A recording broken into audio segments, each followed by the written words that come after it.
O aço inox está presente em todos os setores da indústria, garantindo durabilidade, segurança e resistência. Na Inox do Brasil, distribuímos matéria-prima de qualidade em diversas medidas e formatos, para atender a sua demanda com precisão e eficiência. Personalizamos cada pedido para evitar desperdícios e garantir a melhor economia para a sua empresa. Você compra apenas o necessário, sem estoques excessivos. Conte com a nossa rapidez na entrega e tenha o melhor do aço inox à sua disposição. Entre em contato agora mesmo e descubra como podemos fazer um ótimo negócio. Inox do Brasil, mais perto de você.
Olá pessoal, mais um episódio do Papo de Inox que a gente inicia e garanto a você que nesse programa a gente vai ter bastante conteúdo interessante. O nosso convidado aqui é expert no assunto de corrosão. Essa é a segunda convidada que a gente traz especialista nesse assunto e eu tenho certeza que você vai entender muito aí, tirar muitas dúvidas a respeito de corrosão e o aço inox, tá? Mas antes, é claro, eu sou o Jonatas Ferreira e junto comigo está o Douglas Brito e nos últimos episódios nós recebemos o Maurício da Sabrafer e o Marco da loja do aço inox, certo, Douglas? Certo, foi uma entrevista muito bacana, né? Foi um bate-papo saudável, na qual teve uma startup de inovação, Marketplace, loja do aço inox, o Maurício da Sabrafer, com bastante esclarecimento sobre as formas de acabamento em aço inox.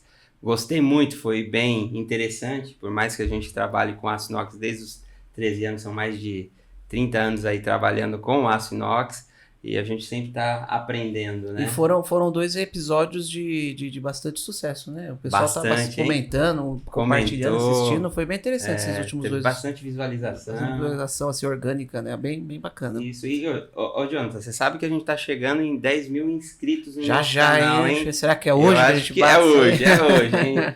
Pelo assunto e pela pessoa certeza. Que está aqui, né? Ela mestre, doutora. Vai, todos os alunos dela vai compartilhar. E detalhe, né? É a segunda mulher que vem Segunda aqui, mulher, super importante. Super importante, com conhecimento técnico, esclarecedor. Tive a oportunidade de bater aqui um papo nos bastidores.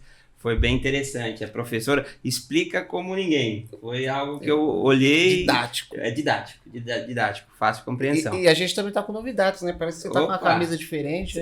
Você tá com a camisa igual a minha? Eu acho que eu tô, hein? Agora tá com o uniforme aqui do Papo de Inox. Estamos uniformizados, ó, Papo de Inox. Ó, vou até levantar para mostrar para vocês. Pronto, aí, ó. Olha aqui, ó. É imprensa lá, apoio da Peran. Olha, tá, vem pra cá, mais pra cá. Aí, me ajuda aí, tá pegando aí? Tá, agora sim. Opa, aí, ó.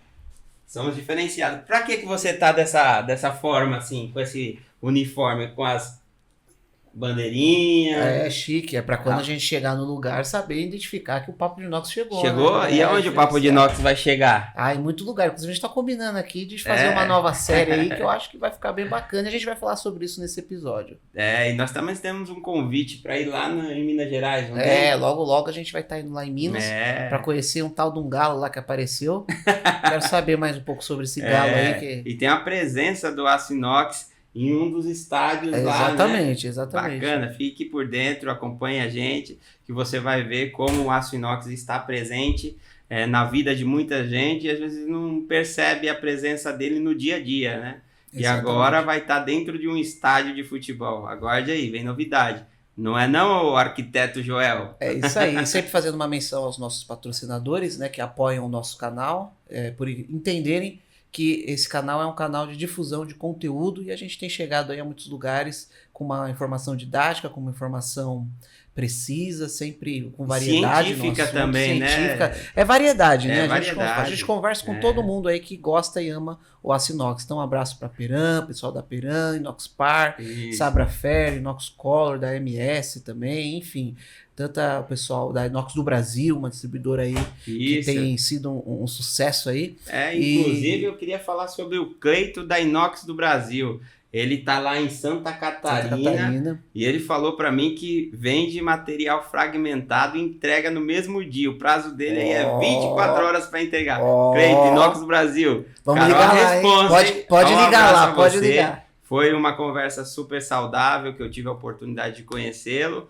Mas eu já estou falando demais. Tá, vamos apresentar. Vamos apresentar, porque o título, o currículo é extenso. Hein? Vai demorar aqui, vai demorar. Conosco, então, está ela, que é pesquisadora do Laboratório de Corrosão e Proteção do Instituto de Pesquisas Tecnológicas do Estado de São Paulo, doutora em Engenharia e está há 14 anos nesse laboratório. Ela é a Juliana Lopes Cardoso. Bem-vinda, Juliana. Obrigada. É um prazer recebê-la aqui. Obrigada a vocês. Um prazer estar aqui. Queria agradecer a indicação do Tiago, ao apoio da Zebi, do Neusvaldo lá do laboratório para vir para cá. Muito feliz de estar aqui hoje. Um abraço para todo esse pessoal aí que tem apoiado muito o Papo de Inox, Tiago da Peram, a Zepir do IPT, o Mesvaldo, né? Neusvaldo também. Isso. Tava na Abraca, agora tá no IPT só, né? Isso, como diretor, né? Isso. Tiago fez a mudança recentemente, inclusive vai vir aqui também, a gente tá combinando de vir aqui. E é sempre um prazer conversar com esse pessoal aí. Vamos lá, Juliana, agora vamos parar de falar e é com você. Explica um pouquinho quem que é a Juliana pra gente. Nossa, a Juliana tem algumas faces aí. O que eu acho que é mais interessante é que é a Juliana pesquisadora. Né? Como nasceu a Juliana pesquisadora, acho que é alguma coisa bem interessante para contar, né? Bom, eu não imaginava que eu ia chegar nessa posição de pesquisadora, eu nem entendia muito como que funcionava essa parte de pesquisa e desenvolvimento. Eu tive a oportunidade de fazer faculdade na FATEC de São Paulo, e lá, enquanto eu tinha que fazer o meu TCC, eu já estava pensando em como que isso ia acontecer e tive a oportunidade de fazer iniciação científica. Iniciação científica é um estágio que a gente faz para começar a entender como que funciona essa parte de ciências, essa continuidade de pesquisa na universidade. E aí eu fui para a USP, né? Então eu fiz essa pesquisa, essa iniciação científica na USP, ainda estudando na FATEC. Deu tudo certo, eu me formei, fiz um trabalho legal, e aí me veio o convite para fazer o mestrado lá com o mesmo grupo, e depois o doutorado também nessa área de engenharia. Aí, quando eu estava fazendo doutorado, no início dele a gente precisa fazer algumas disciplinas, Sim. E uma das disciplinas foi justamente com a doutora Zepi. Então eu fiz a disciplina dela de eletrodeposição, que tinha a ver com o meu tema do doutorado, e a gente se encontrava em corredor aí ao longo dos anos, e quando estava no finalzinho do doutorado, aí ela falou assim, estou precisando de alguém lá no IPT. Aí eu falei, achou uma candidata, e fui para lá. Bacana, a doutora Zepir, ela sempre é uma inspiração, né? Interessante isso, né? Motivou, identificou alguém que tenha um perfil como o teu. Isso que me chama também bastante atenção. Eu gostaria de saber se você foi direcionada ou se você teve uma indicação para poder estar nessa área pela qual você escolheu seguir, né? Porque não é tão convencional, porque é um ambiente muito masculinizado, vamos dizer assim. Eu imagino que você deva ter encontrado muita dificuldade nesse seu caminho, mas eu queria entender da onde surgiu essa ideia da Juliana de se tornar uma pesquisadora voltada para engenharia. Como que nasceu? Teve um apoio familiar? Um apoio, ou não, teve simplesmente surgiram surgiu e você falou, eu sou capaz, me encontrei, porque a gente sempre é motivado ou direcionado ou encontra alguém que a gente se inspira para poder seguir. Sim, é verdade. Eu sempre tive apoio da minha família para estudar. Agora, a área de pesquisa mesmo, ninguém conhecia, né? O meu pai mesmo não tem curso superior, minha mãe é professora e ela já entende um pouquinho mais, mas isso foi uma novidade, né? Tanto que, conforme eu fui evoluindo nos estudos e achei que seria legal fazer o doutorado, meu pai me veio com a pergunta, e aí, que horas que você vai começar a trabalhar? Você está estudando? Mas que é um pouco difícil entender que quando a gente está fazendo mestrado, doutorado, a gente já está entrando mais a fundo nessa área de pesquisa e desenvolvimento, a gente já, em geral, recebe bolsa. É um caminho difícil, que precisa de bastante dedicação, mas que isso vai levar... Muito tempo. Leva Mas bastante é possível, tempo. né? É possível. E eu fui conhecendo ao longo do caminho. Então foram surgindo as oportunidades, foi dando certo, eu fui conseguindo concluir os projetos, e aí as oportunidades foram aparecendo. E qual que tem sido a sua área de atuação lá no IPT? No IPT eu trabalho com corrosão. É isso mesmo? Especificamente. Corrosão, interessante é que ela é uma das áreas da grande área eletroquímica. Então, dentro da eletroquímica, né, que é essa mistura de reações químicas incentivadas pela energia, que no caso é energia elétrica, a gente pode fazer bastante coisa com isso. A gente pode fazer sensores, a gente pode usar para extrair informação de uma solução química, a gente pode usar para produzir energia, né? Por exemplo, uma bateria, uma célula combustível que a gente tem visto aí nos carros recentemente. E uma outra parte da eletroquímica é a corrosão, que a corrosão foca nesse processo de oxidação que acontece com os metais em específico, e essa oxidação ela pode levar a perdas de material se ela acontece numa intensidade que a gente não controla, em certas ligas que não são resistentes, então a gente pode perder o material aí pelo processo de corrosão. Mas a corrosão em si, ela não é algo sempre negativo, né? Isso eu também dou aula na Abraco, no curso de inspetor de pintura N1, Uhum. e justamente eu abro as turmas com esse curso de introdução à corrosão.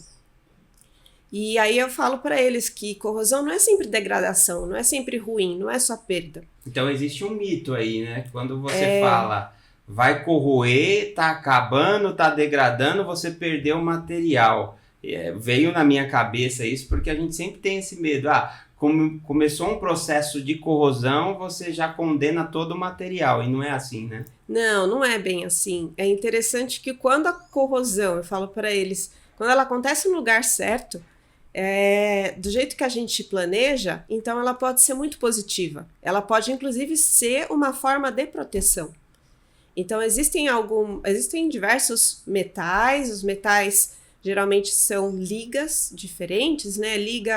Uma liga metálica é o metal principal, por exemplo, ferro, né? Que é o que a gente vê muito, um aço carbono. Por que a gente não chama tudo de ferro? Porque aço carbono é o nome que a gente dá para a liga de ferro, em geral 98,5%, e mais uns aditivos que vão dar umas características interessantes para ele. Então eu falo para os alunos, o ferro é aquele que está na tabela periódica, o que a gente encontra por aí Sim. São as ligas. E aí a gente pode ter, por exemplo, um aço carbono com carbono, manganês, fósforo, entre outros componentes, que vai dar resistência mecânica, que vai dar características que a gente quer para produzir equipamento, para produzir edifício, para construir as coisas. E só que nem sempre esse material mais simples, mais barato, mais acessível é resistente à corrosão. No caso, o aço carbono não é. Então, ele vai formar, quando ele corrói, quando ele é atacado, vai formar um produto de corrosão, que o pessoal geralmente chama de ferrugem, Sim. né? Mas é ferrugem do ferro. Sim. Né? Só que a gente não pode, quando a gente trabalha com corrosão, a gente não trabalha só com ferro. Então, não dá para chamar tudo de ferrugem. né? Então a gente começa a falar verdade. mais produto de corrosão, então eu falo dos meus alunos. Você tem diversos metais que corroem, né? Isso. Que não só o ferro. Não só o ferro, exatamente. Daí não dá para chamar tudo de ferrugem. Então, quem trabalha na área, já estudou um pouquinho sobre corrosão, aí é mais legal falar produto de corrosão. Porque produto de corrosão vale para todos, né? Não estou sendo específica quando eu falo ferrugem. Se eu sei que é de um ferro ou de uma liga ferrosa, então a gente até pode usar essa palavra. E o que é tão importante a gente tratar sobre corrosão? Há uma perca muito grande de material. Eu sei que a doutora Zepir passou aqui, ela falou que é de 4 a 6% de todo o PIB, é isso mesmo? Que acaba corroendo porque ele é mal aplicado ou porque não foi estudado o suficiente para poder direcionar, ou porque se tem dentro do IPT uma área que trata sobre corrosão. Qual que é o benefício que isso traz? Bom, de uma forma geral, teve um instituto nos Estados Unidos que eles têm lá uma instituição que é dos engenheiros de corrosão, né? E eles fizeram um estudo em 2017 em que eles chegaram nesse número mágico que a gente fala de 3, 5% de todo aquilo que é investido. Esse número de 3 a 5% do PIB é o que a gente perde para o corrosão. E essa perda, é importante deixar claro que ela foi calculada considerando o que a gente consegue evitar. Porque aquela perda é possível evitar, sim. Então, de 10 a 20% dessa perda a gente consegue evitar com o conhecimento que a gente já tem hoje. Nossa. Né? Então, quando a gente fala em PIB, que a gente está falando aí de unidades de trilhão de reais, falando em Brasil, muito. Então a gente está falando de milhões de reais que não estão sendo aproveitados porque não está usando a técnica correta de proteção.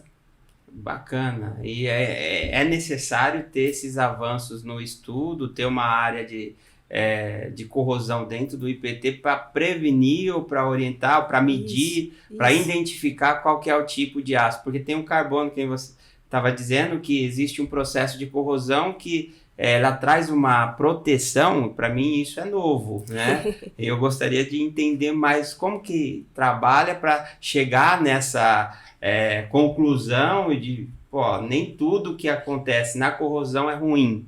Sim, então vamos lá. Existem sim os materiais mais baratos, né, mais em conta, que são os ácidos carbonos muito usados e muito úteis, que não têm uma proteção natural contra a corrosão. Então, aí a gente precisa aplicar um método, inibidor, pintura, várias coisas que a gente pode usar para conseguir garantir que ele vai ter uma durabilidade. Só que existem outras ligas, né, também de ferro. Por exemplo, existem aços aclimáveis, patináveis, ou que o pessoal geralmente conhece como aço Cortem, né? A Cortem é uma marca, em que quando a gente expõe esse metal no tempo, ele vai corroer, vai formar produto de corrosão, mas com o tempo esse produto de corrosão ele não vai evoluir que nem acontece com o aço carbono comum, que ele vai se perder. Ele vai formar, por baixo dessa camada alaranjada, uma camada protetiva. Então, óxidos vão se formar ali, que vai proteger esse aço, e aí a gente vai ter, mesmo ele exposto, mesmo com aquele aspecto de ferrugem, a gente não vai perder aquele material ao longo do tempo. Então, aquele material que hoje é conhecido como aço Cortem, que é uma marca, como você falou, e a gente vai querer o royalties, mas eu entendi. Então, quando você olha aquele painel todo alaranjado, ele não está em um processo de decomposição que ele vai se perder material e vai acabar. Então ele já está ali equilibrado, ele forma uma camada de proteção? Óxido? É um óxido interno, ele está por baixo dessa camada mais alaranjada, ele tem um aspecto mais escuro. Olha só que bonito. E o pessoal da arquitetura ama, né, esse material, porque dá para trabalhar bem, tanto com corte a laser, fazer diversos desenhos, e dá aquela sensação de material rústico, né? Então a oxidação nesse caso aí, ela é benéfica. Ela é benéfica, ela é desejada, porque se esse aço não passar por esse processo, ele não vai atingir o ponto de estar protegido. E vai durar por anos. Vai, porque esse processo fica estável. Então aí vai Mesmo- formar a camada e ela vai Ela se tá manter. debaixo lá protegida, Mesmo né? com Isso. intempéries, com Parece diversos um pouquinho fatores. com um aço inox, né? Que tem a É. camada passiva de proteção, Isso. né? Aí se a gente for levar nesse limite, tudo tem o seu limite da resistência, né? Então, esse aço, por exemplo, ele não vai conseguir resistir a uma maresia. Ele não é adequado para isso. Então, ele fica muito bonito numa região com uma corrosividade, assim, que nem uma cidade grande, São Paulo, Rio de Janeiro. Sim. Rio de Janeiro tem maresia, mas Tem. uma cidade que já não tem esse Minas contato Gerais, direto né? com o mar, por exemplo, Minas, aí ele vai criar essa camada e vai ficar estável. Inclusive, um aço desse, você não quer deixar num ambiente coberto, por exemplo. A gente quer expor ao tempo, para molhar, secar, e esse processo Isso é desejável mesmo. é desejável para formar o produto de corrosão que vai proteger com o tempo. Só não pode ter o cloreto, é isso? O cloreto já não, ele acaba quebrando essa camada Ela protetiva rompe de essa baixo, ela rompe e aí começa a perder o metal, O metal ao propriamente longo do dito. tempo mesmo. Mas o desgaste. Desgasta, Isso. ele afina e acaba. né? Você consegue Exatamente. explicar pra gente de uma forma bem didática, só pro público, de forma geral, poder captar, qual que é a diferença entre corrosão e oxidação? Ferrugem, você já falou que ferrugem é um produto do sim. ferro. Isso, né? isso, exatamente.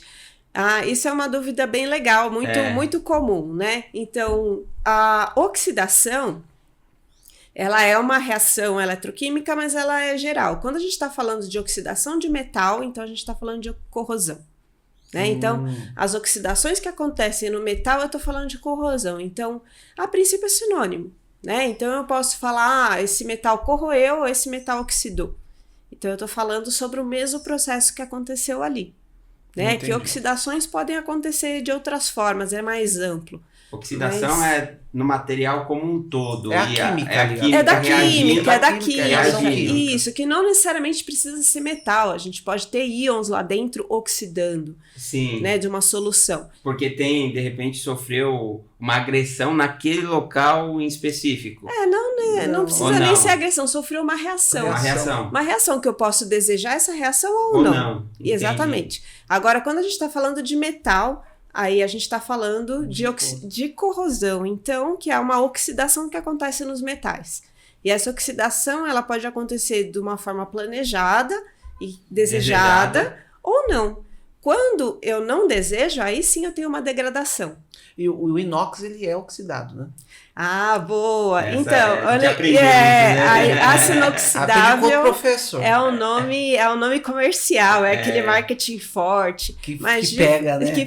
Que pega como um metal que resiste bastante à corrosão. Mas, de fato, ele oxida. O primeiro contato que ele tem com o ar, quando ele está sendo fabricado, já forma uma película em cima dele, que é culpa de a gente colocar elementos como cromo nessa liga, né? Que a deixa tão especial. E aí, esses óxidos de cromo, formados pelo contato com o ar, com a umidade, é que vai conferir essa proteção, porque ele é um óxido bem fino, transparente e protetivo. Então, tanto que a gente não chama o inox, ele é naturalmente oxidado, a gente fala que ele é naturalmente passivado. Né? Então, ele é um material que se passiva naturalmente. Ele cria uma proteção por conta da exposição ao oxigênio, Ao ao oxigênio, ar, ao né? É ar. a própria explicação que você estava falando do que é a corrosão e do que é a oxidação, né? Oxidação é uma reação química que pode ocorrer de forma pontual ou desejável ou não. Sim, No caso do inox, ocorreu aí uma oxidação química, né? Um processo químico que passivou o material, né? E não degradou ele, né? Exatamente, conferiu proteção. Então, sim, eu tive uma reação ali, é uma reação de caráter eletroquímico, e aí sim tá protegido. Mas assim como acontece com o aço patinável, o aço cortem, ele não resiste a tudo, né? Então ele tem... Calma aí, que essa daí é importante, hein? Pega essa visão. Aço inox não resiste a tudo. Você que pensa que o aço inox, se não for bem aplicado, bem tratado, vai suportar tudo e tem que aguentar e que não oxida, que não corrói, olha aqui a explicação da doutora Juliana. Por favor, explica para esse povo. Vamos lá.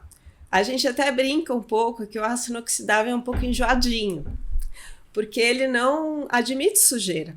né? Então, se a gente tem uma chapa de aço inoxidável linda, maravilhosa, e se você sujá-la ou contaminá-la, por exemplo, com resíduos de aço carbono, um bombril que a gente vai querer passar, alguma coisa assim, isso vai prejudicar de uma forma muito rápida a camada passiva que está formada ali. E aí vai romper essa camada e vai começar um processo de corrosão do próprio aço inoxidável.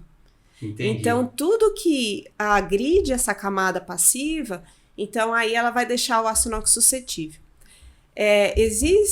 Aí a gente entra um pouquinho nas famílias de aço inox, existem aços inox que são mais resistentes à corrosão e outros menos, né? É claro que os menos, em geral, eles tendem a ser mais baratos. Sim. E aí, quando a gente quer uma proteção à corrosão natural da própria liga, aí a gente precisa colocar elementos nessa liga mais caros, por exemplo, colocar níquel. Níquel é um metal de um preço importante, a gente coloca bem pouquinho, e aí a gente já começa, com essas adições, até mudar a microestrutura desse inox, né? Então, sem essas adições de níquel, a gente já tem um aço inox ferrítico. Se eu já faço essa adição de níquel, a gente já entra em outra família que é a dos aços austeníticos. E aí esse sim vai formar uma camada passiva que é mais resistente que a dos ferríticos.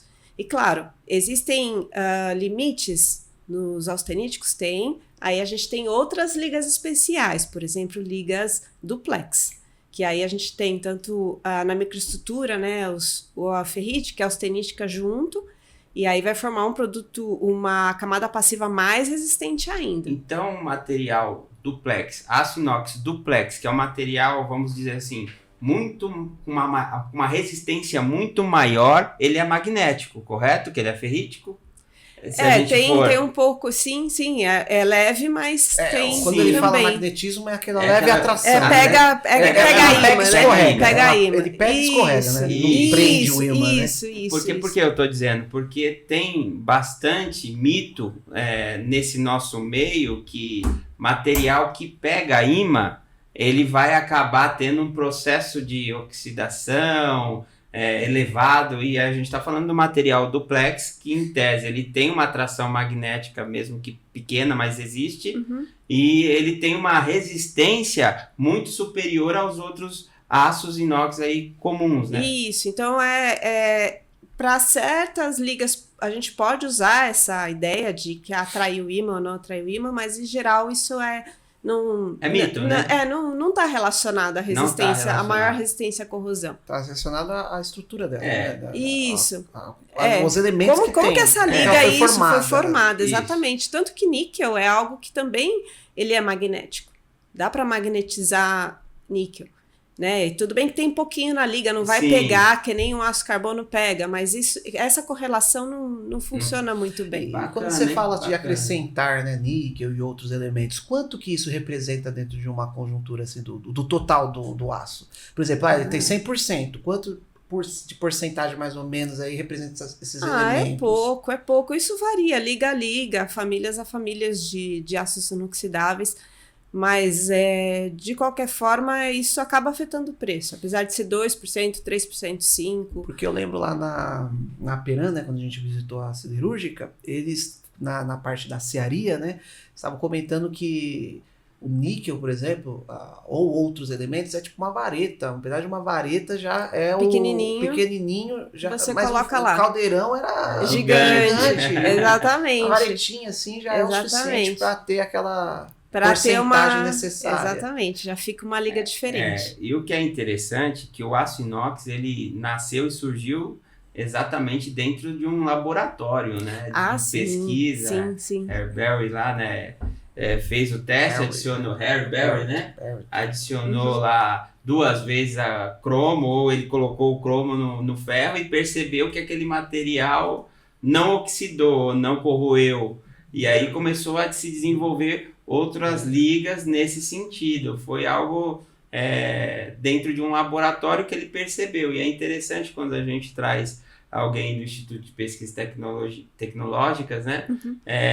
Para trazer esse conteúdo, porque é na onde nascem as soluções. Sim. Porque para você chegar numa solução como essa, imagina a solução que o aço inox trouxe para o mundo não só daquela época, mas para o nosso hoje, né? E Sim. o quanto não vai beneficiar. A gente estava tendo um diálogo, Jonatas, antes da gente iniciar, em regiões que são litorâneas e costeiras, tem um problema muito grande com as armaduras que são de aço carbono. Sim. E a gente está falando como a gente faz para poder mostrar o valor que tem o aço inox nessa correlação, porque em curto espaço de tempo, por conta do cloreto, né, que está ali na região, acaba degradando o que está embaixo. Eu não sabia que o próprio concreto ele é uma esponja que vai passando e o cloreto atinge a armadura de carbono e acaba degradando, provocando as trincas e possivelmente comprometendo uma estrutura.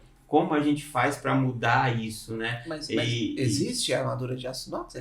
Existe, isso que eu queria que ela falasse. que é interessante. Então, eu não gostei é dessa algo explicação. comum aqui no Brasil, né? Mas internacionalmente sim, ela é usada para alguns fins específicos. É claro que usar uma armadura de aço inoxidável deixa a obra mais cara, principalmente se você for considerar só o preço da entrega. Só que quando a gente está nesses ambientes agressivos, principalmente com maresia, aí fica bem interessante você pensar que se você tiver uma estrutura, por exemplo, uma ponte, construída com dinheiro público, que é aquele dinheiro suado, né, de políticas públicas que às vezes é tão difícil conseguir fazer dar certo.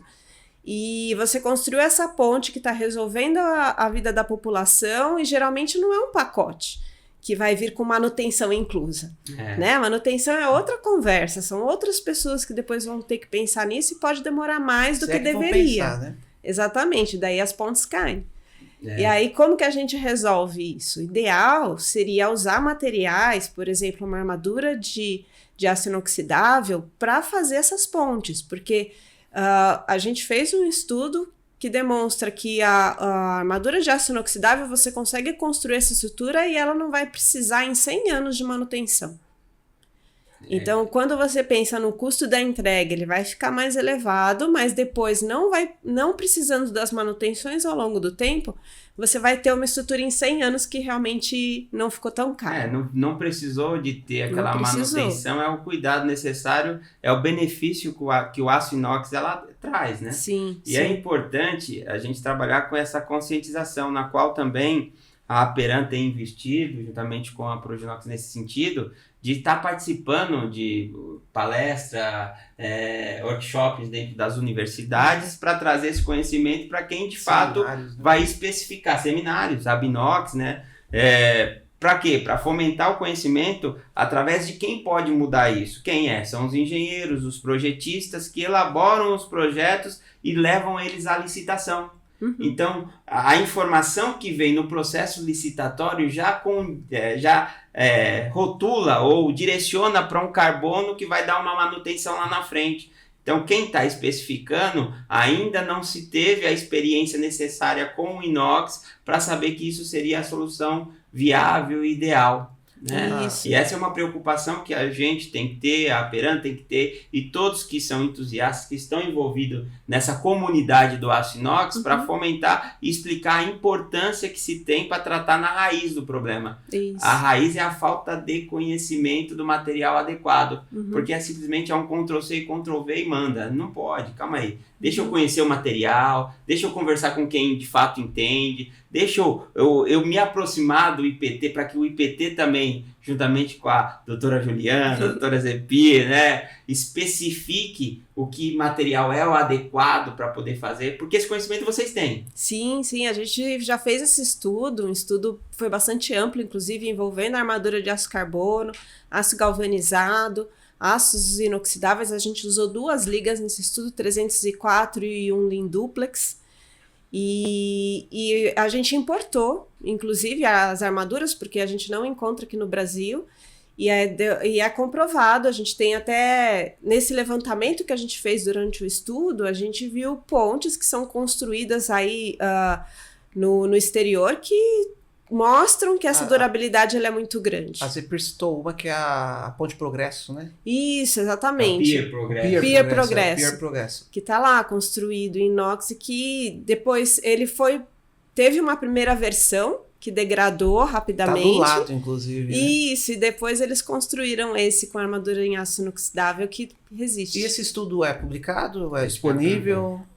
Ele não é um estudo disponível, mas a gente fez algumas publicações sim, e participamos de alguns eventos divulgando esses resultados. Olha aí, é importante. Então tem... Eu acho que a ideia é disseminar esse conteúdo para poder convencer os investidores, porque tem que convencer de que isso é desejável. Ou até os eleitores, isso que eu ia falar, é uma política pública. Sim, é uma política pública. Então, ou seja, tem que ter pessoas certas nos lugares certos, especificando corretamente e cuidando para que seja aplicado o material. Aqui no Brasil nós não temos nenhum exemplo de armadura que foi utilizado em aço inox. Tem que trazer de fora? Tem que trazer de fora. Esse é uma barreira grande. Mais ainda.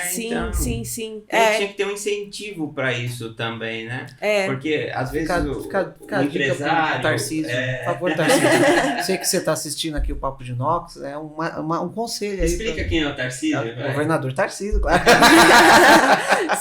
Isso mesmo. Tem que ter uma frente para todo mundo, porque se não tem a necessidade, a indústria também não se mobiliza a produzir. É isso. Não tem um incentivo, você vai concorrer com carbono, sendo que está lá especificado que pode ser carbono. Que é muito conhecido. O preço é muito sugestivo. Preço baixo, exatamente. Você tem duas opções, ninguém obriga a nada. Qual que você vai escolher? É natural, né? Natural, ainda mais quando é público, né? Exatamente. Mas é aquela ideia de você querer a qualidade. Uma vez que você exige uma qualidade, aí sim é possível chegar em usar esse tipo de material, né, para os novos projetos. Além das armaduras, vocês têm outras testes que vocês fizeram com relação ao inox, comparativos? A gente sempre no mercado surgem ligas aí diferentes, né? Por exemplo, recentemente teve uma liga chinesa que se mostrava com preço muito acessível, né? E a gente foi então solicitado para fazer ensaios. A gente brinca que no IPT sempre chega aqueles problemas que não são resolvidos em outros lugares, né? São os problemas mais difíceis. A bomba, exatamente. Então veio essa chamada para a gente avaliar esse produto de fora em comparação com um produto similar que a gente tem aqui nacional. E aí a gente tem todo um cuidado para coletar essas amostras, preparar essas amostras para ensaio, para conseguir avaliar a resistência à corrosão das duas nas mesmas condições e mostrar qual de fato está entregando aquilo que promete. Isso. Quais são os ensaios? É isso que eu ia perguntar, quais são os ensaios que vocês vão ter nesse caso aí? Pesquisa aí, Jonathan, para mostrar o laboratório de PT, será que a gente consegue? Tem. Quais são os ensaios que vocês aplicam para ter essa identificação? É o salt spray, é o químico, eletroquímico? Como que é feito isso? A gente pode até não se limitar a um só, né? A gente usa muito ensaio de imersão e ensaios eletroquímicos nesse tipo de avaliação. Eletroquímico costuma dar uma resposta bastante rápida, é bem interessante. E como que é esse? Vamos falar com alguém que é leigo, eu, por exemplo, tá? Que eu não participei ainda de nenhum ensaio como esse, né? O que eu conheço é o salt spray, né? Sim. Agora, o eletroquímico eu desconheço tão profundamente, né? O que eu conheço é pegar lá o gel que a própria Aperam disponibiliza para poder identificar o material do outro. É mais praticidade. Sim. Mas o que acontece, né? Como que a gente trabalha? Aí a gente precisa ter acesso a essa amostra de material, né? Ele pode vir na forma de chapa ou na forma de tubo. Aí para fazer o ensaio a gente vai recortar um pedacinho. Geralmente a gente precisa, para os ensaios eletroquímicos, algo como 1 centímetro quadrado, né? Dá um tamanho mais ou menos assim, é bem pequeno. Sim. Aí a gente precisa colocar esse pedaço de chapa, o pedaço de tubo, a gente quer só deixar uma das faces exposta no nosso meio de ensaio. Então, para fazer isso, a gente embute, a gente coloca a resina em volta, né? Uma resina específica para isso, é um polímero. Olha lá o laboratório. Isso aqui é uma apresentação, inclusive, feita pela doutora Zephyr. Que legal. Então, aqui... É lá que você trabalha? Esse é o ambiente nesse ambiente também. É nesse ambiente, exatamente. Aqui a gente tem, por exemplo, os ensaios que a gente faz aqui com os derivados de petróleo. Então, por exemplo, a gente pega essas pecinhas aqui, encaixa nessas máquinas e aí a gente consegue... Ele fica todo atacado quando não tem nenhuma forma de proteção. né? Quem utiliza mais esse laboratório para essas finalidades de corrosão? Você falou agora de uma empresa, por exemplo, que utiliza para óleo e gás. Isso, empresas de óleo e gás, a gente atende empresas de mineração, a gente atende empresas que produzem materiais, por exemplo, quem produz inox. A gente já atendeu empresas de automobilística também, tem várias ligas no carro, vários pontos ali interessantes de corrosão que a gente também faz o estudo. Entendi, mas eles estudam para qual finalidade? Para descobrir o material adequado ou para... eu quero fazer um estudo para saber qual é a composição química? O que é mais comum é assim, eu tenho um problema por corrosão, como que eu lido com ele? Né? Entendi. Se vira. Então, mais ou menos. Então, aí a gente abraça o problema, vai entender. Às vezes, até para a gente entender o problema, a gente precisa fazer uma visita, ir até lá onde está o equipamento que está corroendo, ou a estrutura, o galpão. Vai um técnico também, acompanhando um pesquisador. A gente observa todos os elementos presentes ali que podem estar influenciando do ponto de vista de corrosão, que às vezes o cliente pode vir para a gente e falar assim, isso aqui está corroendo por causa disso. E aí ele não conhece a fundo para conseguir perceber que também tem, por exemplo, um agente químico que está ali presente naquele ambiente, que às vezes é porque o ar não está circulando da forma mais adequada, tem muita umidade. Isso tudo é fator de corrosão? São todos fatores que influenciam corrosão. São o que a gente chama de intemperismos, então a umidade do ar, quanto de chuva, o tipo de vento, se é um vento fraco, se é um vento forte, se venta sempre ou se nunca venta. Poxa, até isso então. Também. Porque ele traz as partículas. Exato. Traz a umidade. Contaminação cruzada. Existe uma contaminação por ter um material diferente presente no mesmo ambiente, no sentido de um parafuso que está lá fixado, que aí dá uma... É de um metal diferente, que forma um par galvânico, isso. Quais tipos de corrosão? Isso que é... Ixi, tem um monte. Tem muita? Muita. Os principais aí. A gente pode citar corrosão generalizada, que é o que a gente mais observa, por exemplo, no aço carbono, que ele tem um ataque que acontece em toda a superfície. A gente chama de generalizada e não uniforme, porque se você já viu um ataque de aço carbono, ele tá cheio de furo, de buraco. Então ele não perdeu a espessura tudo igualzinho e sumiu de repente, não. Ele foi atacando certas regiões mais e outras menos. Então, por ter essa desuniformidade, a gente chama de corrosão generalizada. E quando ela ocorre? Ela ocorre principalmente nos metais que não se passivam. Então, o aço carbono é um bom exemplo. Que não tem a camada de proteção, não tem a chamada camada passiva. Exatamente. No inox é mais difícil ter uma corrosão generalizada. Às vezes a gente pode observar uma corrosão localizada que generalizou.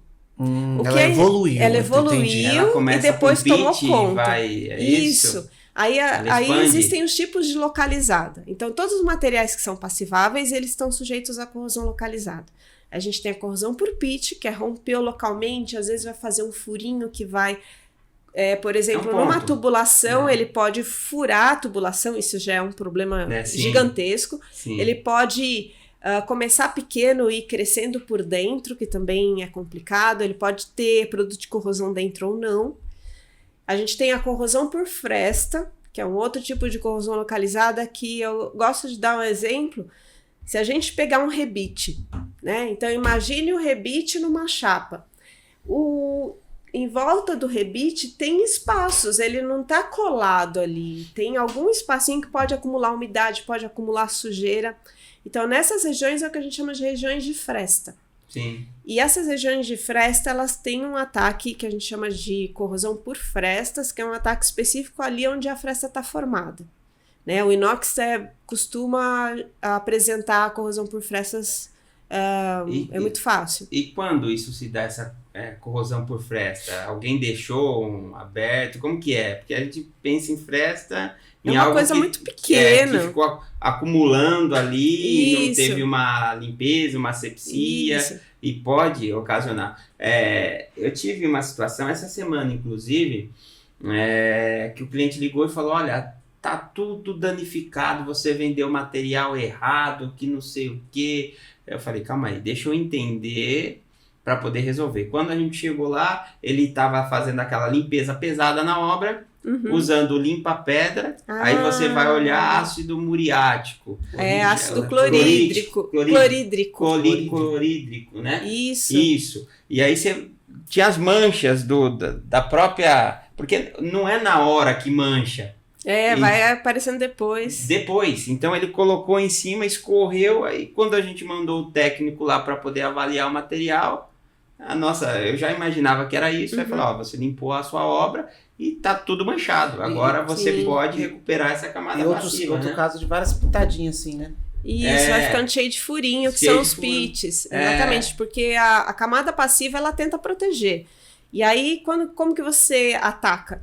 Você vai rompendo ela em lugares específicos, né? Então vai formando aqueles pitzinhos ou vai formando as frestas. A gente fala que o aço inoxidável, para quem tem problema, ele é enjoado. Para quem tem eletrodoméstico em casa também. Aí fala, a mulherada é louca, fica limpando toda hora. Mas experimenta deixar resto de sal, resto de comida no seu tampo de fogão de aço inoxidável e você vai ver aparecer um furinho ali. Porque ele não admite que ele é sujeira, né? Então, qualquer sujeira ali pode acumular umidade, vai dar corrosão localizada, vai dar problema de fresta. Vai romper a camada passiva. E um dos agentes principais para romper a camada passiva, assim como tem na maresia, é o cloreto. O cloreto que tem no nosso sal de cozinha. Então, numa cozinha, em casa, qualquer... Ou mesmo o talher de inox, né? O talher de inox dura bastante, risca, mas não se perde, né? Porque você limpa, né? Por que risca? O risca, mas ele não corrói, porque a camada passiva, ela se autorregenera. É muito rápido. Pelo contato com o ar. Então, a gente tem essa vantagem aí. Esponjinha verde e amarela usou do lado verde, vai ficar todo riscadinho, fosco, mas vai continuar íntegro. Mas se você for observar, por exemplo, aqueles talheres com cabo de polímero, de plástico, na junção entre o plástico e o aço inox, ali começa a corroer. Porque acumula sujeira, acumula umidade, ali é uma fresta. Então ali é uma corrosão por fresta. Ali é uma corrosão por fresta. É uma corrosão por fresta, onde acumula e acaba tendo esse ataque, vamos aí dizer assim. Tem o sal, né, da comida, que vai ficar acumulado ali. Aí fora o vinagre, tem uma série de outros. Outros agentes, né? E como é que resolve essa corrosão aí dos talheres para as donas de casa? O ideal é ter aquele talher inteirinho em aço inoxidável. Pronto, é mais bonito. E mantê-lo sempre limpo. E usar aquelas esponjinhas que não riscam, né? Ele vai continuar sempre brilhante. Por exemplo, uma coisa que já aconteceu comigo você pode, às vezes em casa, tá com, correria do dia a dia, né? Fez aquele jantar zastrás de macarrão com molho de tomate, pegou aquela panela, enfiou na geladeira e vambora para fazer outra coisa. E aí, quando você vai consumir aquele macarrão, vai lavar a panela, você vai começar a ver que tem uns pontinhos ali que não deveriam estar lá. São processos de corrosão que iniciaram por causa da comida. Então, aí você tem que guardar, tira da panela, lava a panela direitinho, guarda ela limpa para você tê-la sempre e não deixar essas pequenas corrosões irem estragando as coisas em casa. Mesma coisa na indústria. Então, aí você está numa indústria que precisa de, por exemplo, usar o ácido clorídrico, usar esse exemplo. A indústria não vai usar um copo, a indústria vai usar uma piscina de ácido clorídrico, às vezes para fazer um tratamento e tal. E vai criar um ambiente ali... Corrosivo. Então, o ar vai ficar corrosivo. Então, é corrosivo tanto para a gente, que é prejudicial à saúde, quanto para as estruturas. Então, tem que ser muito bem pensado, com também. Foi o que até aconteceu quando... Acho que foi o Thiago que falou... que na extração, no preparo da indústria em fazer o açúcar, que antes utilizava bastante carbono na composição nos silos, onde ele fazia uma extração, um manuseio, e no recipiente que vinha do açúcar, ele vinha com pontinhos pretos. Aí o pessoal não entendia o que era aquela, tem formiga, tem algum ponto preto. Na realidade, era um processo que começou de desprendimento por conta da corrosão e caía. Aí eles trocaram, e você imagina, separar uma produção, trocar o material, porque eles tinham que fazer isso corriqueiramente porque tinha um tempo para poder fazer. Aí inseriram o aço inox dentro desse processo que causou ali um benefício enorme. Você não tem mais esse prejuízo de ter que ficar parando produção, de melhorar o armazenamento. E hoje o açúcar é branco. Sucocoleiro, né? O segmento sucocoleiro. Sim. Ô, Juliana, aproveitando que você está falando sobre corrosão nas cozinhas, porque a gente recebe muitas perguntas sobre essa questão. Vamos lá. Então já vou aproveitar para perguntar se você é bem presente na cozinha. Se né? você tiver alguma solução, já ajuda. Quando ocorre essas pequenas corrosões, esses inícios de corrosão no ambiente de cozinha, de dona de casa mesmo, uma panela, uma colher, uma geladeira, enfim. Tem alguma técnica que dá para ser utilizada, uma gambiarra que seja, para remover isso daí ou não? Não tem jeito, não tem o que fazer. Então, quando tem um ataque, quando tem um pitch, quando tem a fresta que tá lá, perdeu o material, aí só se fosse polindo. E polir significa que a gente está tirando uma camada de metal ali de uma forma uniforme, né? Para até recuperar a camada pra tentar, passiva? Não recupera. Não. É pra gente, a gente desbasta o restante para atingir o mesmo nível daquele furinho que aconteceu. Mas o furinho fica lá? A princípio, só se eu remover material, aí eu consigo chegar e eliminar. Mas para eu preencher esse furinho e tal, não tem muito jeito. Não tem muito jeito. A gente tem que conviver com ele e manter o mais limpo possível. Tem que escovar, polir, arear, fazer tudo que for necessário. Limpa direito. Limpa direito. Porque o aço inoxidável ele exige industrialmente também. Então, se você mantém por exemplo, tem um tampo assim bonito, que nem esse aqui, tá vendo? do Papo de Inox. Papo de Inox que fez aqui com Papo de Inox. Se a gente deixa ele sujo, acumulando sujeira, ou deixa aqui formar uma crosta de poeira e tal, né? A gente sabe que industrialmente isso é possível. Então, aí sim, ele pode estar sujeito, se tiver uma umidade do ar suficiente, se tiver agente agressivo, causar um processo de corrosão aqui na superfície. Então, quanto mais eu mantiver a superfície do inox limpa, mais ele vai durar e vai continuar bonito. Entendi. Legal. Mas lá o IPT, o trabalho de vocês, é mais direcionado principalmente para as indústrias, Para as indústrias, A porque... pessoa dona de casa liga lá. O que eu faço com a minha panela? Porque o impacto é muito grande, né? Se não for bem trabalhado, né? Isso. Então você vai ter um recal de um carro com muita frequência. Imagina o prejuízo que isso gera. Sim. Uma oxidação antes do previsto, por conta Sim. do material mal especificado. Então as indústrias de óleo e gás, que tem um grande valor agregado, eles se aproximam do IPT para colher exatamente esse conhecimento para fazer a correta aplicação. É isso, né? A gente... tô com um problema de corrosão nos meus dutos aqui. Né? Como que eu evito isso? Então, a gente vai lá, estuda o material do duto, estuda a condição que ele está trabalhando, entende o que está acontecendo. O meio, né? Isso. O meio é todo líquido que está em contato com o metal, a gente chama de meio.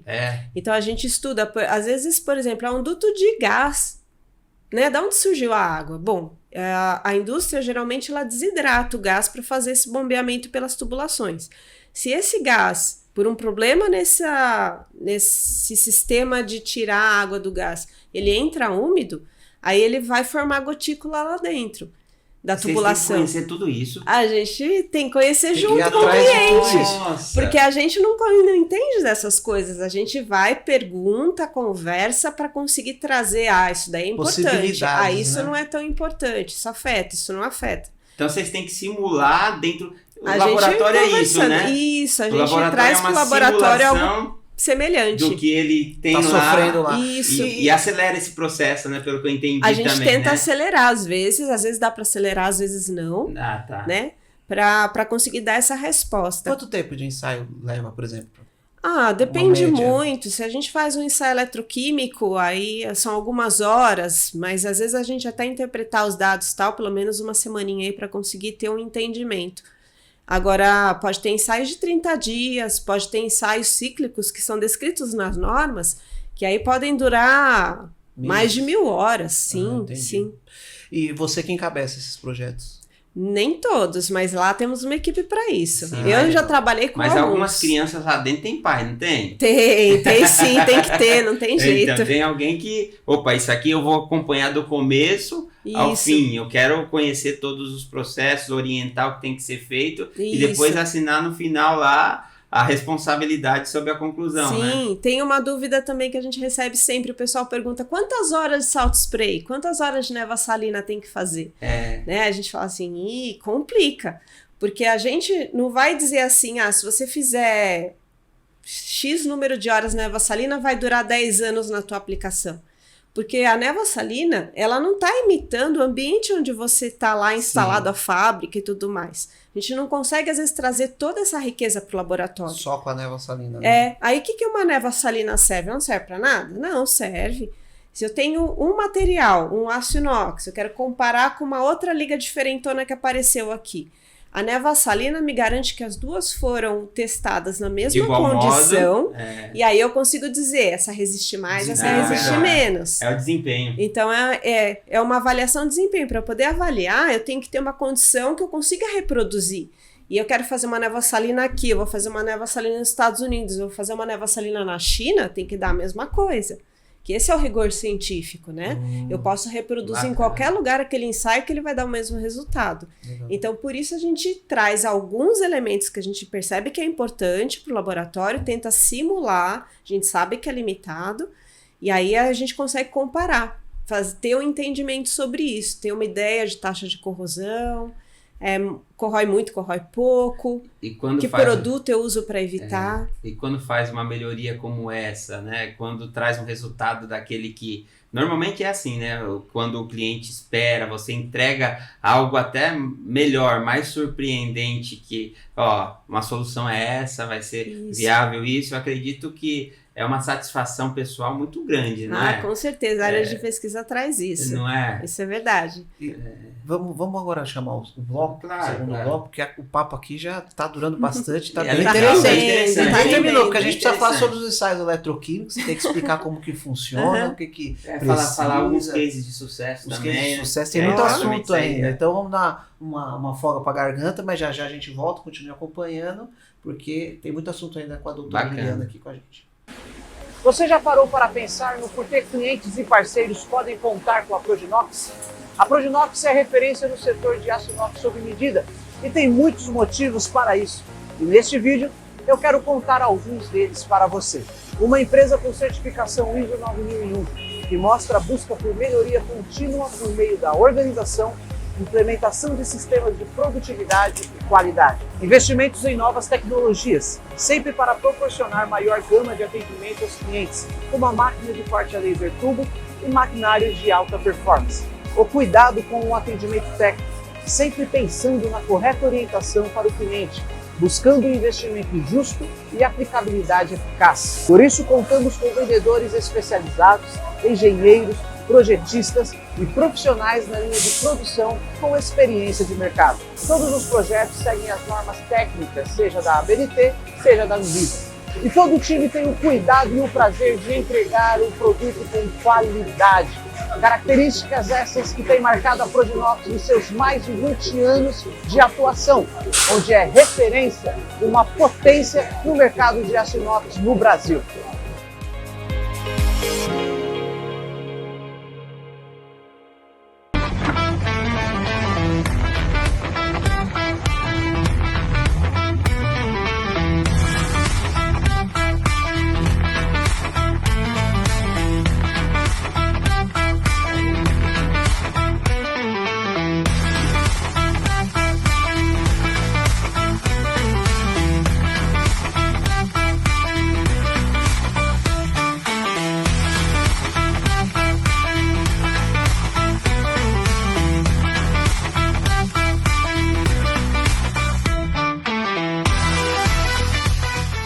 Estamos de volta neste segundo bloco, neste episódio muito interessante que nós estamos trazendo aqui a Juliana, a doutora Juliana, do IPT. E o assunto está bem legal. Claro que antes de iniciar, a gente quer agradecer a você, patrocinador, que tem entendido, né, a necessidade de compartilhar conteúdo e conteúdo de qualidade como esse aqui que nós estamos trazendo neste programa, que é uma pesquisadora ali do IPT. Então, muito obrigado aí a Peran, Sabra Fair, a Inox Color, Inox do Brasil. A todos que estão fomentando esse conhecimento e unindo essa comunidade, né?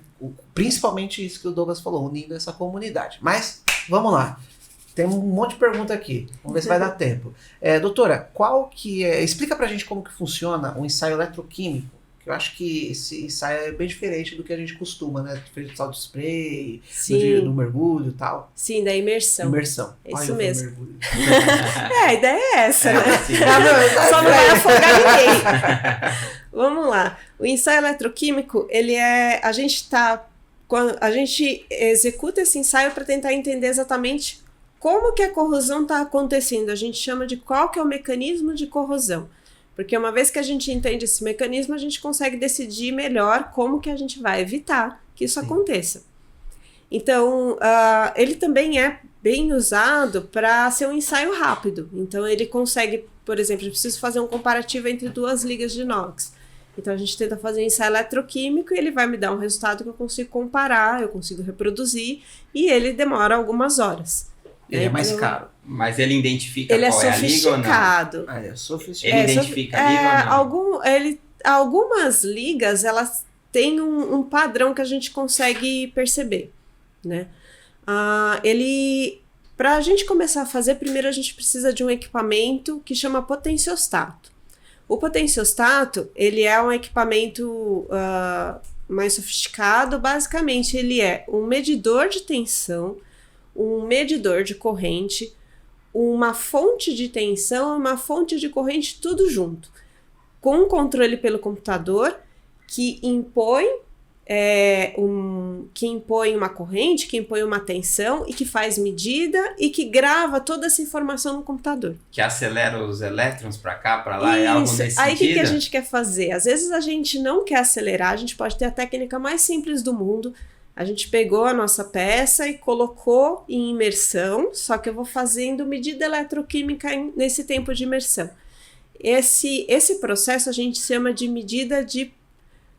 Isso, um potenciostato, exatamente. Tá com medo de errar. Tem várias carinhas, assim. Esse daí é um deles, você pode procurar. Aí tem a questão das marcas, tem, por exemplo, vamos ver, um Solartron. Se você colocar Solartron também é um equipamento que a gente tem lá. Vamos ver se aparece aí alguma coisa interessante. Peraí, aqui. Solartron. Com N. Opa, já até apareceu. Isso, ele é bem, bem comum. É um único, certo? É baratinho, né?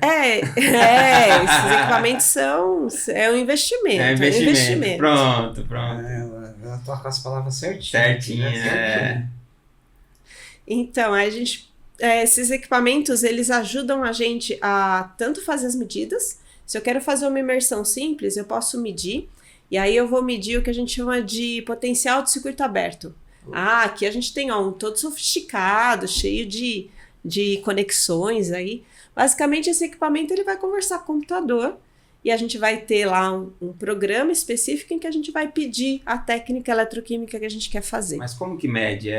E que técnica Como é que essa? é? É uma caixinha que você coloca o material É tipo lá? uma bateria, você clica aqui, como que é? Então, se fosse uma bateria simples, ela tem, esse equipamento ele tem uma eletrônica toda específica para a gente conseguir fazer a medida. Eu não conseguiria pegar uma fonte, uma bateria e um medidor e fazer na mão. Porque tem alguns processos que acontecem que ele exige uma eletrônica mais sofisticada. Basicamente, ele é um medidor bem caro. E para a gente conseguir fazer uma medida, por exemplo, eu quero medir um potencial de um aço em água. Como que a gente faz isso? Eu tenho que pegar minha peça de metal, pode ser um inox, pode ser um aço carbono, eu vou colocar dentro de uma água, com que eu quero fazer a medida. Esse processo de colocar lá dentro não pode ter par galvânico. Então, eu não posso colocar um fio de cobre e o fio de cobre está em contato com a água também, porque senão eu vou estar medindo outra coisa. Então, não tem que ter cuidado. Qualquer pessoa que sabe fazer. Sabe manusear ou fazer o teste. Isso. Né? Então, a gente monta de um jeito em que vai ter um cabo ligado ali, porque eu tenho que aplicar energia. Só que esse cabo ele vai estar super protegido para não entrar em contato com a água de jeito nenhum. É blindado, vamos dizer assim. Blindado e isolado. Né? E às vezes a gente usa um processo de montagem que chama embutimento, né? Resina. Com resina, que é muito usado para quem estuda metalografia, né? pessoal que é de metalurgia conhece bem. Por quê? Porque é uma resina que a gente molda, né? Tem um molde, eu coloco a resina lá e ela vai expor só um pedacinho da minha chapa, por exemplo, né? E aí toda a parte que tiver por dentro de ligação elétrica vai ficar protegida ali na resina. Tem resinas. Então, tem resina que vai ter uma boa aderência na borda, outras menos. Para trabalhar com inox, por exemplo, se eu uso uma resina que não é tão boa, pode dar fresta, corrosão por fresta, e às vezes eu não estou querendo estudar a fresta, eu estou querendo estudar a camada passiva. Então, a gente Você tem que conhecer todos os materiais que estarão envolvidos como nessa... fazer, exatamente, que não é uma coisa muito simples. Não. Até fazer a solda, quero colocar um fio de cobre ali na minha pecinha de inox. Não pega a solda esse bichinho, é difícil. Então tem toda uma forma da gente conseguir manter esse contato elétrico de qualidade e manter tudo isso protegido para eu poder fazer o ensaio. Então vocês têm que desenvolver técnicas, né? A gente desenvolve técnicas de montagem de preparação desse corpo de prova para ensaio. Bom, feito isso, a gente já tem lá nossa montagem perfeita, só que agora eu tenho que fazer medida. Então, para eu conseguir fazer uma medida é que nem a régua, né? A régua eu tenho ponto zero, que aí eu meço quanto que é o comprimento, por exemplo, pelas marcações de número que está ali na régua. Sim. Então, eu tenho 2 pontos. O ponto referencial e um ponto que eu estou lendo a medida mesmo. Quando a gente fala em elétrica, também é a mesma ideia. Eu tenho que ter um referencial. Eu tenho que ter o meu zero da régua, só que de forma elétrica. Da onde você vai iniciar Aonde que a gente faz isso quando eu estou colocando metal em solução? Para a gente conseguir fazer isso, a gente tem que colocar um outro elemento a mais ali, que a gente chama de eletrodo de referência. Não é à toa que ele chama referência, porque ele vai servir como o meu zero, nem sempre é zero, mas ele vai ter um valor fixo. E a partir disso eu consigo medir, então, qual que é o potencial que a minha superfície do inox, por exemplo, vai estar assumindo. Ele está em menos 100, ele está em mais 100, em relação a um eletrodo de referência. Então, eu tenho Ele é um zero. Ele é um zero, ele pode ter um valor de 100, que seja, depois você desconta, né? E existe o eletrodo zero, mas ele é muito difícil de montar, assim, é um eletrodo de hidrogênio. A gente tem lá no laboratório, mas a gente usa só para checar os nossos referências para ver se eles estão funcionando direito. Você tá falando, minha cabeça já tá viajando, é muito bom. Bem na química, bem na ideia de como que as coisas funcionam. E aí, então, eu vou fazer uma medida elétrica, eu tenho que ter a minha referência, o meu eletrodo de referência na solução, e eu tenho a minha peça de metal lá dentro. Tudo bem, eu consigo fazer medida de potencial legal. Só que às vezes, para eu testar uma camada passiva, para eu ver se a camada passiva resiste mesmo, se ela é boa, eu tenho que forçar a corrosão. E aí, como que eu forço a corrosão? Eu imponho potencial. Então, eu imponho potencial como se eu estivesse colocando energia para falar: quebra, minha filha, tenta quebrar que eu quero ver. E aí a gente vai pondo um pouquinho mais, vai pondo potencial de pouquinho em pouquinho, de pouquinho em pouquinho, até ver quando ela rompe. Então você vai na falha dela, né? Isso. Você quer medir a falha. Eu tento achar a falha. Porque se eu acho a falha, eu consigo dizer ela resistiu bastante, ou ela resistiu pouco, ou ela resistiu, quebrou e depois formou de novo. Então o ensaio mostra isso pra gente. Então a gente vai impondo potencial aos pouquinhos. Só que para eu impor potencial e conseguir montar isso que eu tenho correntes desenvolvidas, eu preciso de um terceiro elemento na minha célula de medida que a gente chama de eletrodo auxiliar, que é o eletrodo que vai deixar passar corrente e que não vai atrapalhar o eletrodo de referência, porque não pode passar corrente nele, senão não pode interferir no outro. Um não pode interferir no outro, senão eu interfiro e ele muda. E tudo que eu menos quero é que a minha referência mude. Então eu tenho o eletrodo que eu estou estudando, né, o pedacinho de metal ali da liga que eu estou estudando, eu tenho referência, eu tenho um auxiliar, que é onde a corrente vai passar sem interferir na minha medida de potencial. E aí vamos fazer o teste. A gente faz, por exemplo, o que a gente chama de curva potenciodinâmica. Então, potenciodinâmica é porque eu estou alterando o potencial de pouquinho em pouquinho, ele está mudando, e eu vou tentar justamente buscar essa falha. E às vezes eu vou até uma falha, e eu vou diminuindo de volta esse potencial para ver se forma de novo essa camada passiva, ou se não, ele fica corroendo depois o tempo inteiro, não forma mais. Então, são técnicas que ajudam a gente a entender como que essa camada passiva se comporta. Qual é o comportamento do material até a falha. Sim, né? até a falha e às vezes até depois. Né? Você comentou sobre a imersão, né? Da imersão de um corpo de prova dentro de uma água, né? De uma água, que em geral provoca ataque. E que situações mais assim pode ocorrer um ensaio como esse ser efetivo? Ou em qualquer situação vocês conseguem... Às vezes o ensaio de imersão pode demorar demais para dar um problema, principalmente se o material é muito resistente. Por exemplo, se eu for fazer uma imersão de um Lean Duplex, esses da armadura que eu comentei com você que a gente fez os ensaios. A gente fez ensaios de 2 anos e ele resistiu o tempo inteiro. Nossa, vocês ficaram atacando 2 anos tentando atacar de tudo quanto é jeito. E ele pleno, não atacou. Então, como que a gente faz? Aí a gente faz o ensaio que força, então eu faço o ensaio eletroquímico, porque eu levo essa camada passiva do Lean Duplex ao extremo. E aí é importante a gente entender que às vezes essa condição extrema de potencial é difícil de acontecer no dia a dia. Exatamente. Ambiente, mas né? ajuda a gente a entender como que o metal se comporta. Até onde ele pode chegar. Isso. Por exemplo, o duplex é usado bastante dentro do mar, né? Isso, Petróleo que é uma da liga extração, cara né? também super resistente. Bem bacana. Foi quando o Thiago e o Marcel que veio aqui, eles falaram que desenvolveram foi desenvolvido pensando exatamente nesse comportamento que ela ia ter que aguentar e suportar por conta do E como é que a gente sabe? Então, como que você vai ensaiar o lá negócio dentro? que é para resistir, que é para dar certo, como que eu sei quando ele falha? E ensaios de alta temperatura, por exemplo, para resistências de alta temperatura, como é que funciona?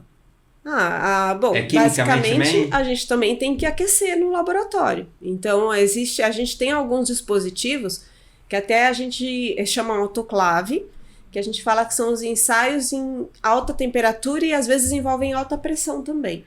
Então, por exemplo, a gente quer simular... Um caldeirão, por exemplo. Um caldeirão, até, por exemplo, um poço de extração de petróleo. Então, o que a gente tem lá, que é um negócio super quente, uma coisa assim, uma atmosfera confinada, altas pressões, temperaturas também elevadas. Então, aí a gente tem esses dispositivos, eles têm todo um processo de segurança que é complicado, que tem que ser mantido para montar esses ensaios, mas que a gente consegue simular dentro desses vasos, que é como uma panela de pressão gigante, em que a gente instrumenta, a gente coloca um monte de sensores ali, põe a peça que a gente quer estudar, prepara o meio, coloca gases agressivos, e aí faz os ensaios para ver se de fato ataca, em quanto tempo ataca, com quais temperaturas, às vezes tem várias temperaturas para estudar. O mesmo vale para baixas temperaturas. É mais interessante alta do que baixa, porque todo o processo eletroquímico, corrosão é um processo eletroquímico, ele é favorecido pela temperatura. Então, não é que em baixa temperatura não acontece, mas fica mais lento. Então, em geral, tem sim estudos relacionados com, principalmente, ensaios cíclicos de revestimentos que a gente também coloca em câmaras frias. Mas imagine que a gente não está querendo estudar o metal sendo corroído, a gente quer estudar o polímero, que é a tinta, sofrendo estresse térmico, que daí eu estou tentando estressar para ver que horas que rompe, né? Para ver quando que ela vai dar a falha. A gente conseguir atingir a falha é uma forma da gente ter segurança para entender até quando resiste. Então a gente sempre tenta buscar a falha, mas seria só laboratório de corrosão e não laboratório de corrosão e proteção se a gente só falasse, correu. Exatamente. A indústria sabe que corrói, é bom a gente o estudo ter é a corrosão, proteger, não é? Como exatamente. é que lida com isso? Mas eu quero reproduzir no laboratório. Uma vez que eu consigo reproduzir, agora eu consigo testar quais são as possibilidades de proteção. Eu vou usar um inibidor. Então, o inibidor é um químico específico preparado para ter a proteção. Então, tem vários mecanismos de proteção que ele pode conferir. A gente coloca lá umas gotinhas e vamos ver, protege? Ele é rápido? Ele passou, por exemplo, a gente óleo e gás. Ele vai passar por uma fase de óleo e uma fase de água. A fase de água que corrói, o óleo não. Mas o inibidor, quando eu estou misturando, ele tem que passar pelo óleo sem mudar, alterar. E chegar na água e proteger a minha peça. E quando é o caso de inox, por exemplo, aí é trocar a liga. Não tem um algo específico a se fazer, tem que buscar uma liga diferente. Ou não, tem...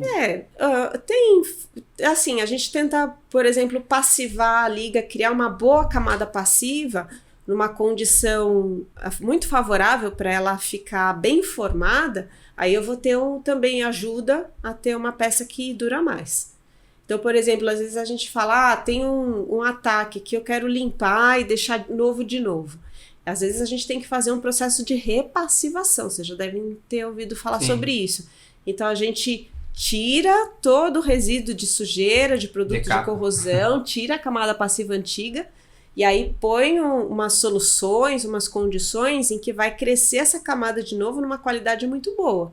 E aí essa camada crescida... Reconstituir ela. Né? Isso, ela geralmente dura mais. Sim. Às vezes até tem mais resistência do que uma camada passiva que é feita ao ar, sem querer. Isso. E às vezes isso é até um problema no ensaio que a gente faz, porque imagina, eu quero reproduzir esse ensaio. E a camada passiva, ela pode crescer mais rápido ou menos rápido em dia que choveu ou em dia que está seco. Seco, ela cresce muito devagar. Um dia úmido, ela vai crescer mais rápido.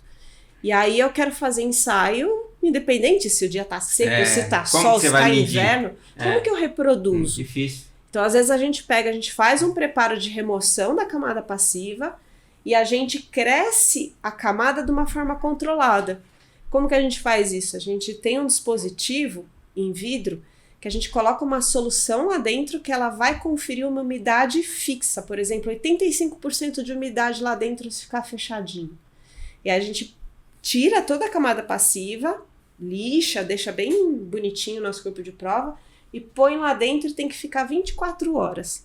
Só depois dessas 24 horas eu ponho para ensaio, porque eu sei que se eu quiser fazer de novo e ter o mesmo resultado, eu vou colocar as 24 horas lá de novo e depois eu ensaio e vai dar o mesmo resultado. Reproduzir, né? Que isso é ciência, né? Esse é um estudo científico. E esse isso é uma coisa do inox também que é difícil.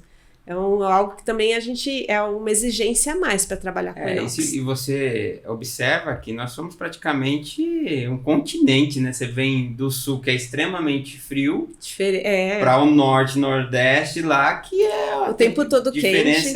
Então, o sal, né? A salinidade. Então, a salinidade, né? O ambiente mais corrosivo é Fortaleza no Brasil, né? Sim. Então, você tem que ter um cuidado e um conhecimento para ter uma boa especificação. Exatamente. E aí também...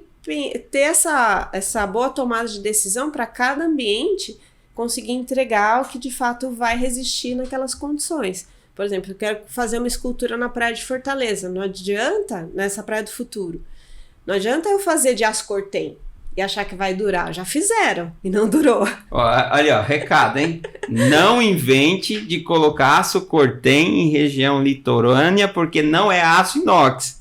É aço cortem, ela tem uma camada de proteção. Não, cortem você tá divulgando a marca. Como que é o nome do negócio? Aclimável, patinável. Pronto. Aclimável tá mais fácil. Agora, se você quiser divulgar, prefiro aço inox, tá?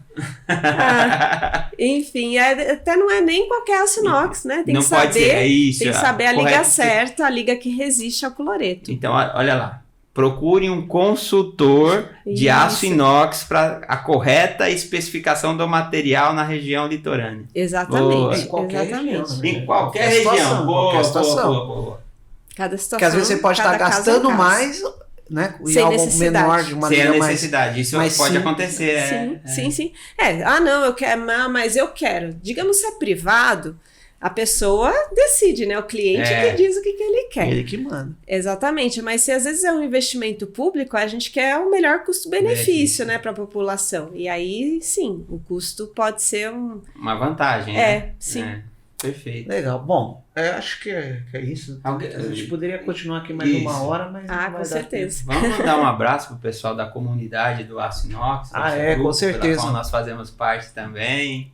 Com certeza, temos um a abraço. participação sempre do Samir. É verdade, o Samir tem bastante conhecimento. Tem o Samir e tem o José Antônio. Vixe, o pessoal lá. Tanta gente gabaritada lá e com um comentário bem interessante. Sempre que a gente manda alguma coisa, eles são os primeiros. Agradeço aí a participação de vocês. Também. Vixe, tem muita gente, tem bastante gente. Tem outros, né? É importante a gente dividir esse conhecimento, porque aqui a gente não veio simplesmente ser egoísta para ter o conhecimento para si, mas para repassar, para fazer novas pessoas com conhecimento e trazer inovação para o mercado, para o futuro, porque é o país que a gente espera, é o mundo que a gente espera, e o mundo que tem a inovação tem a presença do Açinox. Com certeza. Doutora, muito obrigado a sua vinda até eu que aqui, agradeço. aceite desse convite, né? A doutora Zepir, pela liberação e também consultoria, que ela sempre está sempre conversando, sempre nos recebe muito bem. Obrigado por ter compartilhado todo esse conhecimento. Um prazer. E tem alguma consideração final? Eu queria agradecer aqui ter participado, foi um prazer, é muito, muito gostoso conseguir compartilhar o conhecimento.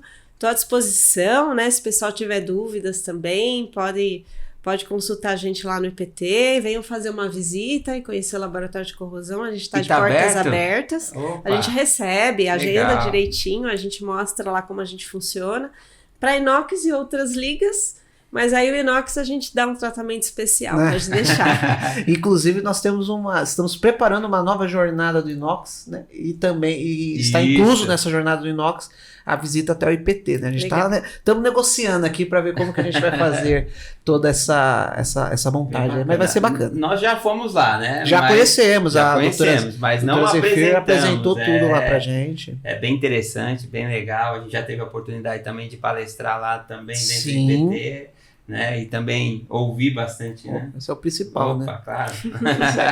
E disseminar esse conhecimento. Obrigado, doutora Juliana, pelo privilégio e a oportunidade de estar aqui trocando esse conhecimento contigo, aprender, né? Fiquei admirado com o teu conhecimento e também que você continue nessa sua jornada aí sempre, porque vai ser necessário, né? A gente sabe muito bem disso, e parabéns por todo o teu conhecimento, toda a tua aplicação e pela oportunidade de estar junto com a gente aqui no Papo de Inox. Obrigada.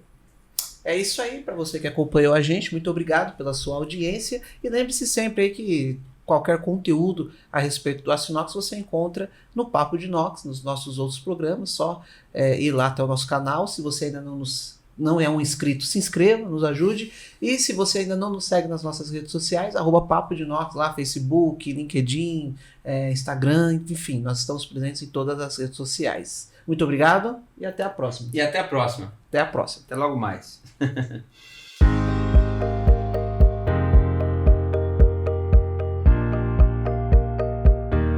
Oi, tudo bem por aí? Meu nome é Roberto Guida, sou gerente executivo na Peran, produtora global de aços inoxidáveis. Sei que o seu tempo é corrido e às vezes você não consegue se dedicar tempo que gostaria ao seu aprendizado, não é mesmo? Mas eu tenho uma boa notícia. A gente trouxe o conteúdo certo para você economizar tempo e dinheiro, porque eficiência está associada à otimização de processos. Olha só as vantagens de você conhecer, através desse curso, o aço inoxidável e começar a aplicá-lo na sua obra. É um tipo de aço praticamente livre do perigo de corrosão, é adaptável a cortes, curvas e moldagem, resistente e tem longa duração. Assista às aulas até o final para se tornar especialista no assunto e ganhar um certificado com os selos da Peran e parceiro da construção. Bom proveito!